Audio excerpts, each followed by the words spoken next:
from squeaking. Okay. All right. I'm here today with my dear friend, Jeff Rogers.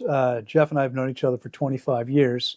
And often I've done post-fast interviews in the days or week or so after the fast. This one's been about 15 years. Yes. You remember the date? January 2011. Okay, so around there. 15 years and a few months, basically. And I'm here with Jeff. Jeff is local to me right now, and so I thought take the opportunity to talk about that process. What happened for you? What led you to decide to fast, other than me hounding you to come do it? And what's happened since then? Because you took to fasting a little bit. Well, and I had done some prior.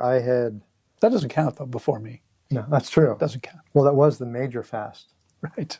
But I already had that interest I could go back to when I was living in Hawaii. I started doing like juicing 1 day a week. And I was around a lot of toxicity, and that actually felt beneficial. So I was already used to spending some time without food. So that was one beneficial thing to learn. Sure. Getting rid of that habit, or being able to do that. And then, I think it was around 2000, starting my first it was a 5-day fast. And then the following year, 6-day, 7-day. I think I did an 8 on. Okay. But my 11th year, I was never able to get down to visit Loren, and finally I had some vacation time. Wasn't enough for a lengthy fast, but we agreed on 11-day water fast, then refeeding. And having been fasting in the winter in Seattle, I love the idea of going to the tropics and enjoying the sunshine and warmth. And that's what beautiful inspired me. Environment. Yes. Gardening. Community of other people fasting. Yes. And listening to his lectures. Some of them sane. Right. Some of them. Perhaps not all. Not all. Okay. I remember one specific detail. I mean, it's been many, many years. And I've seen a lot of people since then, hundreds every year. But there was one very interesting detail about that fest. Do you remember? Like a darkroom incident? Exactly. Yes. Exactly. So you want to tell that story? Yeah. I had been around a lot of solvents and things. I had a silk screening business in Hawaii. So I thought, maybe I'll have some of these toxins come out. I had never thought that it would be a darkroom chemical from my youth.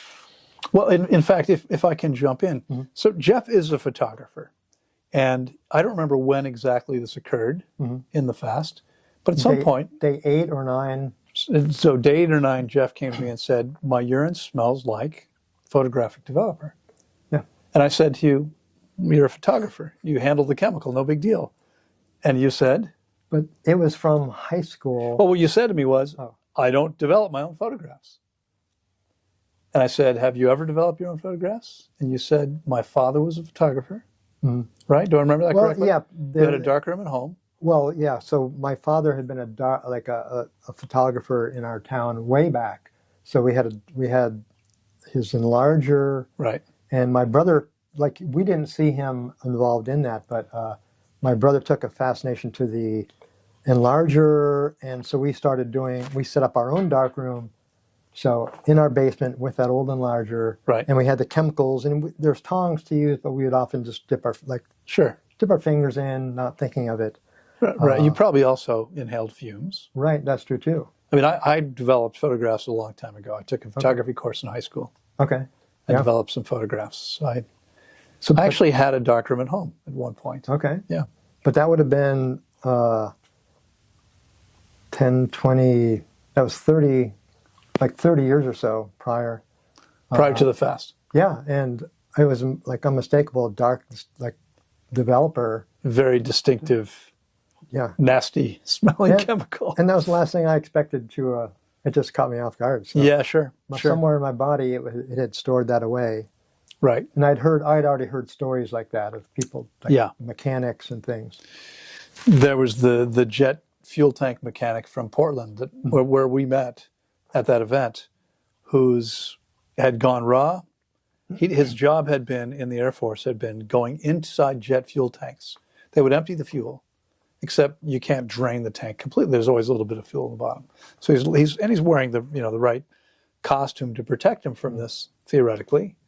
But he's lying in these jet fuel tanks, making repairs to the inside of the tank. And many years later, cleans up his diet, starts doing some fasting, and you could smell the jet fuel coming out of his body. Right. Yeah. As you can imagine, I've seen similar stories many times now. And I don't know if my neighbor had shared the story, but in the next door, the man from Britain, he had done a fast earlier that year, and he decided he needed more, and did like a 42-day fast with you. Right. And he had been the tennis player. Oh, tennis? I don't recall. I think he was in room 1. You must have been in room 2. Yeah. And yeah, he was a professional tennis player. Okay. Yeah. But he had been a long-time smoker. Right. And we broke our, like he did a long fast, I did a short, but we broke our fast at the same time when we're talking, and he was confirming, like, it had been years since he had smoked, and he could smell the nicotine coming out of his skin. With every ex-smoker that happened. Crazy. Yeah. I mean, imagine, folks, the stuff is in your body sometimes for decades, right? I mean, at least 20 years for you, many years for him. It was interesting, in fact, and this is slightly off topic, but since you brought him up, people say to me all the time, this guy looks much healthier than you. And it's invariably some guy with a big physique. I'm like, well, his job is working out. Okay, I work 12 hours a day. I don't have a lot of time to work out. But fitness isn't health. They're two different things. Right. I mean, in order to be healthy, you have to be fit. But in order to be fit, you don't have to be healthy. He was a ranked tennis player in England and ate almost exclusively McDonald's. And smoked. And was an athlete. If you work out enough and train enough, you can eat anything. It doesn't make you healthy being an athlete. True. It's important to understand that.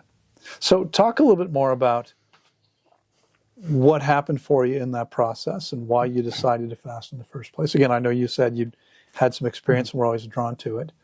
What shifted for you, in fact, in general, with all the fasting you've done? Now, so until now, that was the longest fast you've done. Right. But you just recently completed a longer fast. Yeah, 16 days. Although, again, technically it doesn't count. Not long enough, really. Not an accredited fast. But the one thing that jumped out this time, I thought, I wonder what I'm going to smell this time. But I didn't notice anything out of the ordinary. But soon after I started refeeding, when I fast, afterwards I start refeeding. I make an effort to go walking, so I get the body moving again. And I'm just out here walking down the walkway. I noticed I could see sharply way at the end of the. Oh yeah. So, and I wasn't expecting that, but so next time I do a long fast, I'll go to the DMV and take the glasses off my license. I want you back for 21 days. I want your body, Jeff. I hear that all the time. I can imagine. I think you can see some amazing shifts, even more amazing, right? If you go long enough, because it almost always takes that long. Sure. But so, in any of the fasts, so 11 days with me, 16 days recently, did you eliminate any old hard material?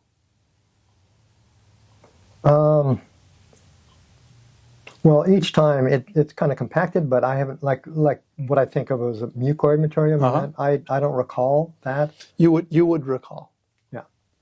It's a memorable experience. Actually, yeah, but it could have been a long time ago too, because weird things have come out. But sure, no doubt. So, tell us, like in general, how would you characterize what you've seen as a result of doing these fasts? So many fasts from 5 days to 8 days. The 11-day fast with me, the 16-day fast you recently did on your own. What's shifted for you as a result of fasting in general? Well, it's kind of partly habitual, but it's a nice reset, because each time I approach the fast, I start eating cleaner, and if I have any, not really horrible habits, but I can reset, go eating cleanly. Yeah. So I take a break Right. for like a month of whether it's chocolate or kombucha or other things. So Yeah. so it is a reset. Gives me an opportunity to just eliminate that, start at kind of zero, while also cleaning out, because I do recognize I clean out. Do you notice differences Like in terms of cleaning out. in terms of how your body feels, in terms of how your body functions, in terms of how you look? So again, you just completed this fast, what, a week or two ago? Yeah, a few weeks ago, Okay. a month ago. So I haven't seen you since the event where I spoke at the library, Okay. right? I think that was the last time I saw you. I think you look younger. Could be. I think your face looks a little bit different now. Well, definitely the body cleans out. The first time I fasted, what I'd also read way back, like the Essene teachings, so it was already in the back of my mind Right. about like the 7-day fast. But prior to my first fast, I tried the hot yoga. Uh-huh. I remember the first day I did the hot yoga. At the very end, there's like a fire breath, and so it works the lymphatic systems. And then all of a sudden, the last pose is doing that, and I had this horrid taste in my mouth. It's like whatever's coming out, it was nasty. Yeah. And it's like I just kept it in my mouth, and as I was not going to ingest that, and Right. I waited for. Hopefully you didn't talk to anybody. No, waited for it to the end, and then just went in the back and rinsed my mouth out. But Right. but then I had this taste in my mouth for a while, and I thought, oh, now I'll try a fast. And by the end of the 5-day fast, like it had dwindled down to like just barely noticeable. A fraction of what it was. Yeah, and then when I went back to eating, and I didn't notice it again. Yeah. And then there's been times where I've had some body odor, like BO, and that goes away. Did you ever have any similar experiences where you were noticing? I mean, we talked about the photographic developer. We talked about this nasty taste in your mouth, what you eliminated via fasting. I think there was another incident you experienced once. The maca. The maca incident. Yeah, so that was The on. famous maca debacle. I believe day 8 or 9. I think it may have been a day off from the developer, but that was a surprise too, just because I think of that as a natural, even though it's a processed supplement. But It's a mushroom thing, right? I don't remember No. what kind of plant. I don't think it's. I think it's more of a root, but I don't know. Okay. I don't Yeah, know. I think you're right. I think you're right. Yeah. I don't pay much attention to it. No, So no mock in my house. and no deer antler. No, not a lot of deer antler, of course. Everyone has to have deer antler. Yeah, inside joke. One of the raw vegan gurus who was pushing all kinds of nonsense. Yeah. So, okay. Now you talked about earlier about how your diet, you would clean up via fasting, right? It was a time to reset. But I want to clarify, for you, resetting wasn't about getting rid of the hamburgers and French fries. Right. For 26 years now, your diet has been? Well, I call it kind of raw junk food. I actually started out eating more cleanly, like lots of fruits and salads. Right. Later on, getting more dehydrated food. So Right. I kind of went a different route than some people. But raw chocolate, kale chips, gourmet food, like Right. raw lasagna. Yeah. Listen, again, I like to be fully transparent. I also will do gourmet raw food every once in a while, from time to time. It's nice to go out. It's nice to get served. It's nice to have these beautiful creations. I love the energy some of the chefs put into their food. But I have found, I remember once, end of a lecture tour in the UK, I was leaving London, but I had a few extra days. And I had a group of friends there that were like, hey, let's take Loren to all the raw vegan restaurants. So in my last 3 days there, I think we had, I want to say 6, but I think the truth is, I think in 3 days we had 7 raw vegan restaurant meals in 3 days. And I was so glad to get out of London because that's way past my body's limit. Right. And Yeah. that would be heaven for me. So Eating that way. yeah. Yeah. Okay, And I interesting. do realize there's a lot more optimal, but I do enjoy that. Well, in fact, it's an important point. I posted the other night, I posted a story just demonstrating my salad. I'll do this sometimes. And the salad was a head of red butter lettuce, 2 cucumbers, spiralized, coodles, right?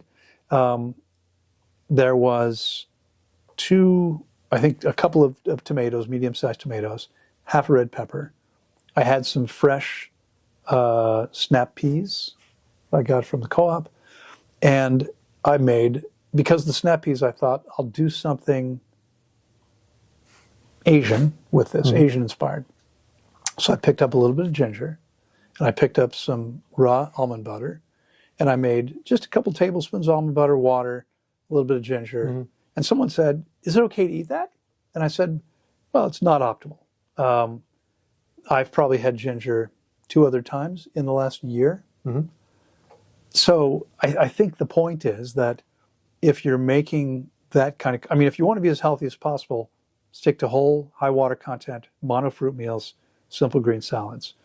I've done pretty well doing that 99% of the time, and every once in a while, a little bit of a compromise. Right. And I do notice, because you've talked about not having any colds or flus for decades. Yeah, almost 4 decades now.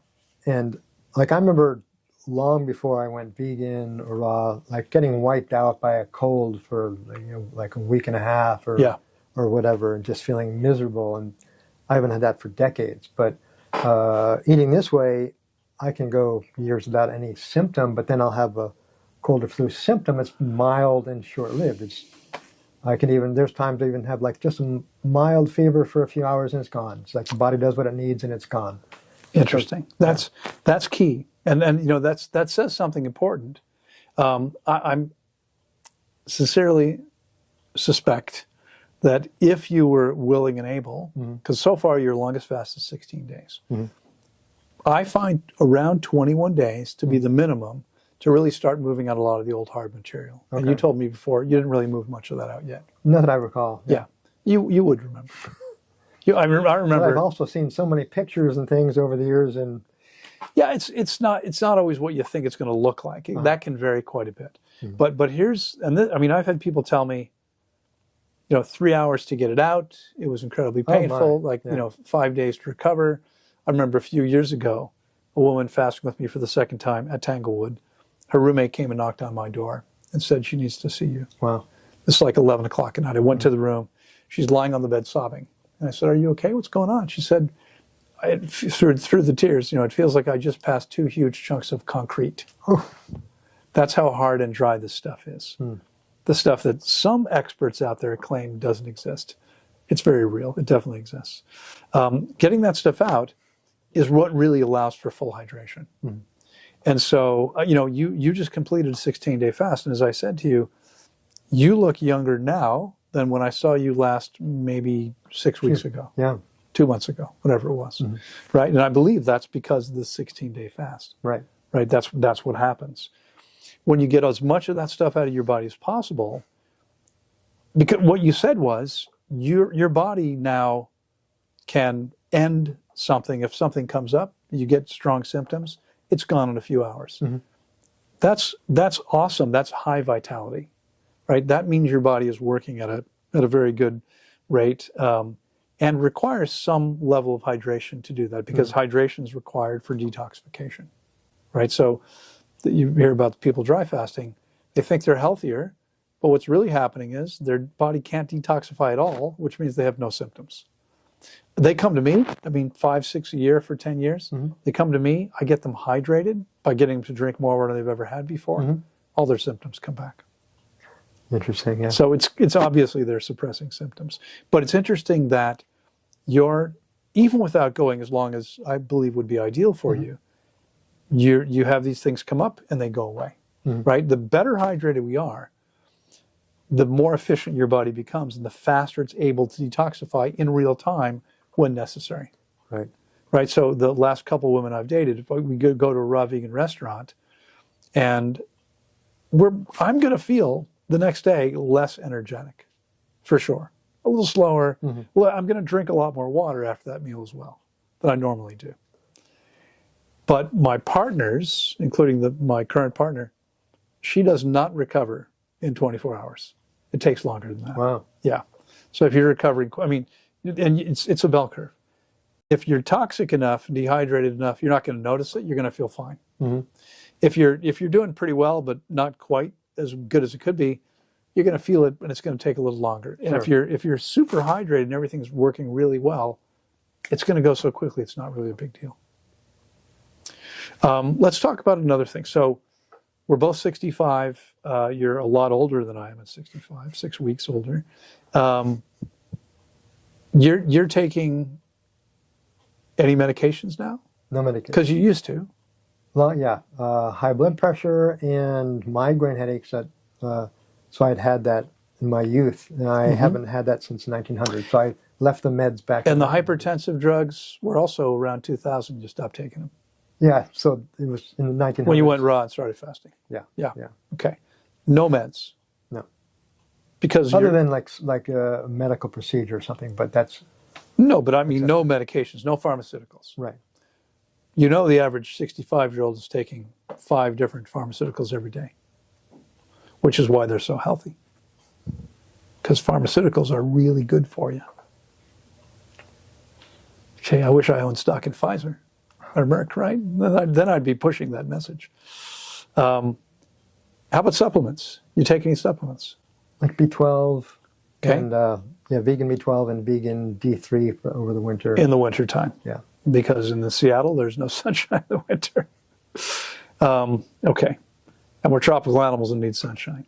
But other than that, on an ongoing basis, you are not needing supplements. No. You know, because I've learned a lot on Facebook and Instagram, where this fortunately for me, there's thousands of experts who have pointed out that you cannot survive on a vegan diet, let alone a raw vegan diet, without tons of supplements. It's impossible. Right, right. I've heard anywhere from 15 to 20 nutrients you can't get.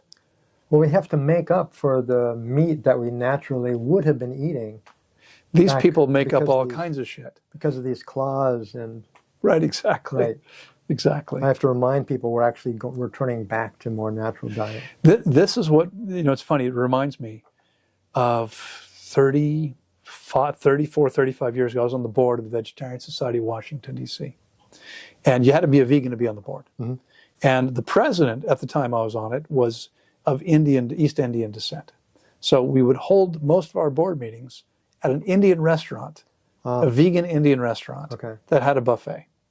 And there were like 10 or 12 of us. They'd all be going back and forth to the buffet. And they couldn't really say anything because I was with this group. And I would come in with a bag of apples, oranges, bananas. That's all I would eat. Mm-hmm. And they'd be eating meat substitutes. Whether it was seitan, I'm not sure what the Indians used in the vegan. Right. And I would say, do you guys agree with me, I think, that humans are naturally not meat eaters. We're naturally vegans, right? Yeah, of course. So why are you replacing the meat we never would have eaten with this fake stuff, right? Doesn't make much sense. It does not, yeah. Yeah. All right, listen, so you've shared a lot about your own story. Anything else you want to share about your experience with fasting and raw food? We're 65. Most 65-year-olds I encounter, I think it's fair to say most of them, maybe not all of them, have aged much faster than I have. Mm-hmm. Have you seen the same thing? I have. Yeah, and some people, like they may be handicapped, they may be like with canes, walkers, and they're, they think I'm a young person, and it turns out I'm older than they are. Right. And it's kind of a shock to some people. Yeah. Yeah, great. And yeah, so a lot of people do have walkers, and I have this cart, and I can push that with It's like a walker. Yeah, but I can be jogging down the sidewalks with 150 pounds of stuff on it. Right. But the whole thing is like 150 pounds. Right. So, yeah, not quite the same. Not quite the same. In fact, again, I don't remember if this happened since I slept here at your place. Mm-hmm. I think it might have been 10 or 15 years ago, the last time prior to this trip that I was speaking in Seattle. Mm-hmm. And you put me up. I appreciate that. I don't know if you had a car then or if it was already gone. It may have been already gone. It was quite a while ago. But you replaced your car with a bicycle. Basically, yes. Yeah. most of the time you're biking, and you're biking all over Seattle. And if you haven't been to Seattle, it is not flat. That's true. Is that fair to say? Yes. You know it better than I You do. can't go any direction without hitting hills, so it's not like they're all one direction.